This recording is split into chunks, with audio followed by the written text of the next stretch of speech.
لو تخينا مزيس كنو فلنا نفريه بنا كنتبع لنا سبسي أي تفرحي نحق فرح نزقيها فرحي.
I now give the floor to His Excellency Osman Saleh Mohammed, Minister for Foreign Affairs of Eritrea.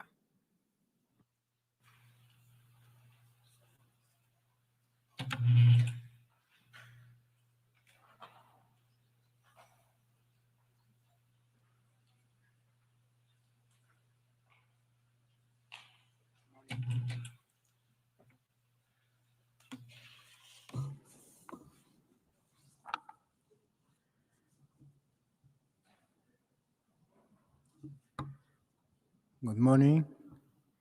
Your Excellency, Ms.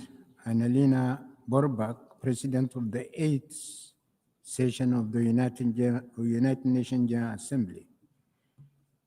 Your Excellency, Antonio Guterres, Secretary General of the United Nations, honorable heads of delegation, distinguished delegates, ladies and gentlemen.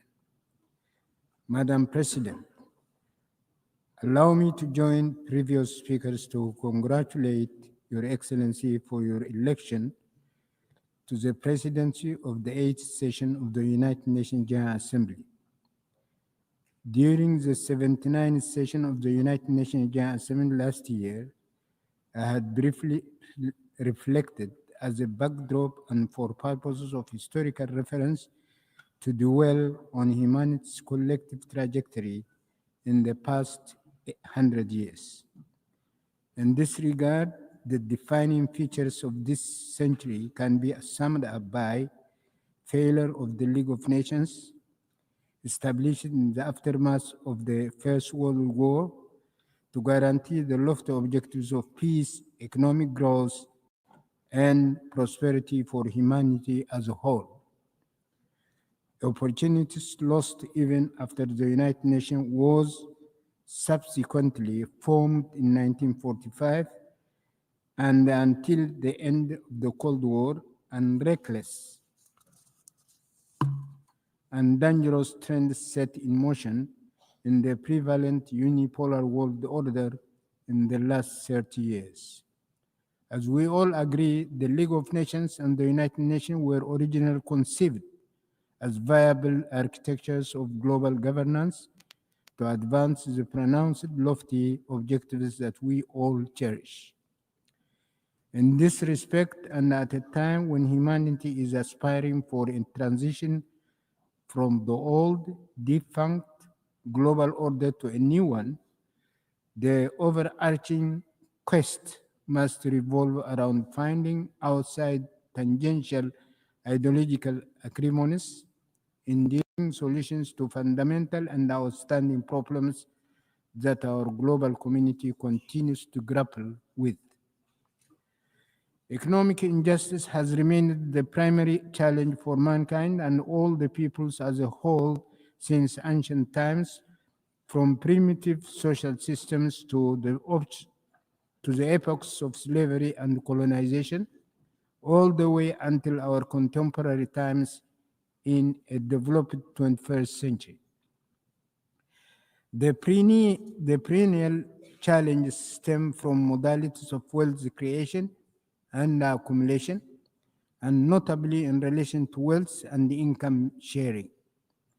The fact is, past and present global systems are broadly rooted on monopoly, plunder, and deceit. Domination and attendant policies crafted to that end, military power that is garnered, and military assaults unleashed are indeed mere tools of domination and plunder. Similarly, various economic and financial architectures are essentially enunciated to bolster the objectives of domination and plunder. Policies formulated and operations undertaken to expand the spheres of influence are likewise sheer means of domination and plunder. Subtle corruption constitutes another means of domination and plunder. We Wars, conflicts, and crises are also stoked and aggravated for the sole purpose of domination and plunder. Tools of propaganda and deception are weaponized for similar objectives. Ladies and gentlemen, in the event, the cardinal challenge is how to bring about a new global order that promotes justice and fairness to supplant prevailing global governance architecture whose defining contours remain domination, plunder, deceit, and repression. Spiraling oppositions underway in various parts of our world, including in the developed and industrialized regions, through expansive popular demonstrations against dire economic trends and debilitating debt anchored by governments are only the tip of the iceberg. But what is extremely preoccupying is the appalling economic situation in the underdeveloped countries, and more specifically in the marginalized African continent. Although the details can be assessed on a case-by-case basis, most of Africa's economy remain primitive.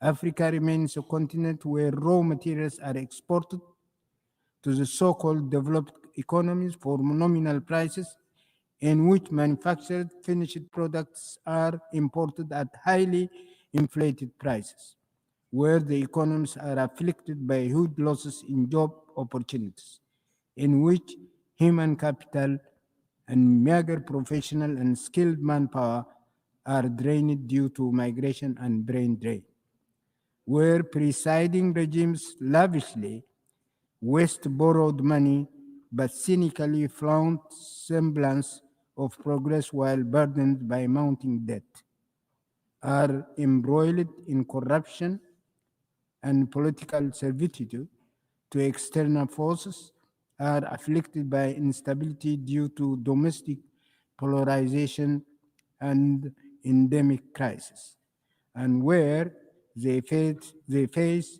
rapid population growth as well as imminent challenges and disasters.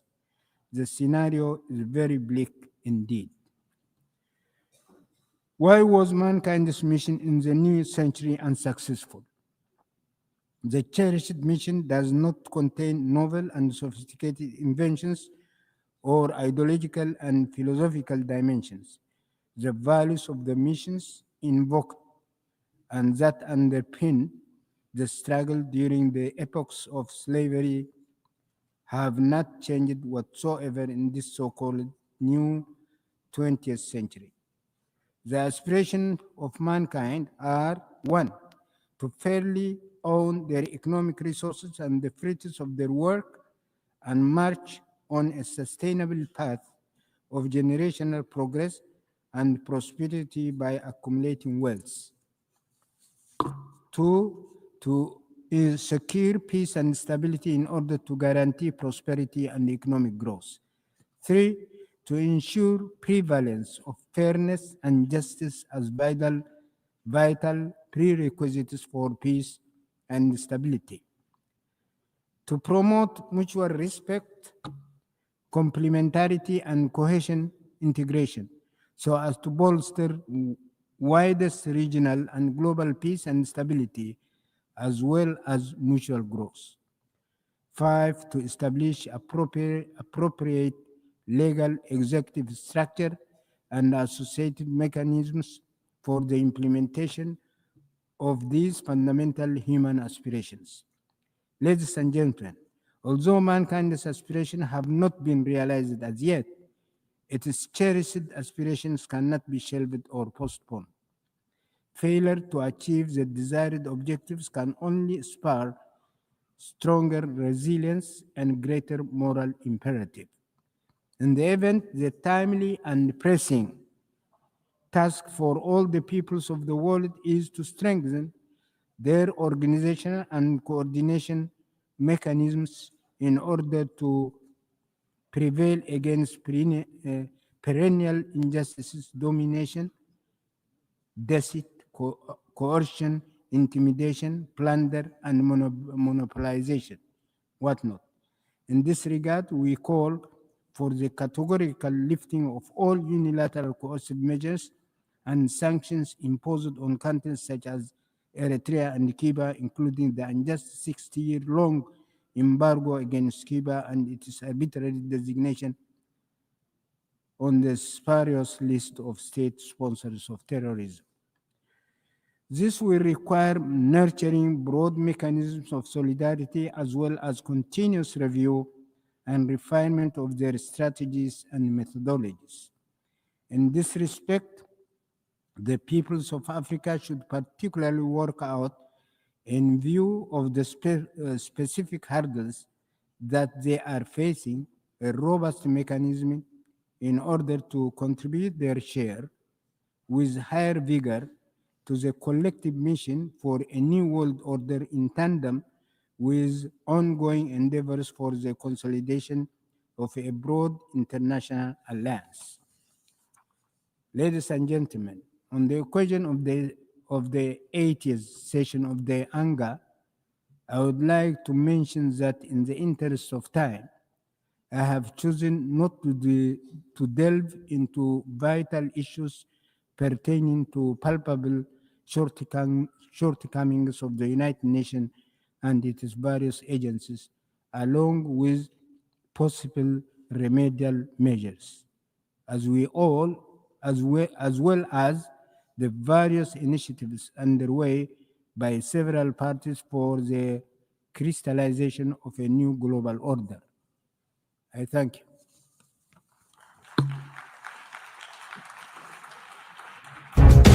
لو تغينا مسكن وفلنا نفرح بنا كنتبع لنا سبسي أي تفرح نحق فرح نزقيها فرح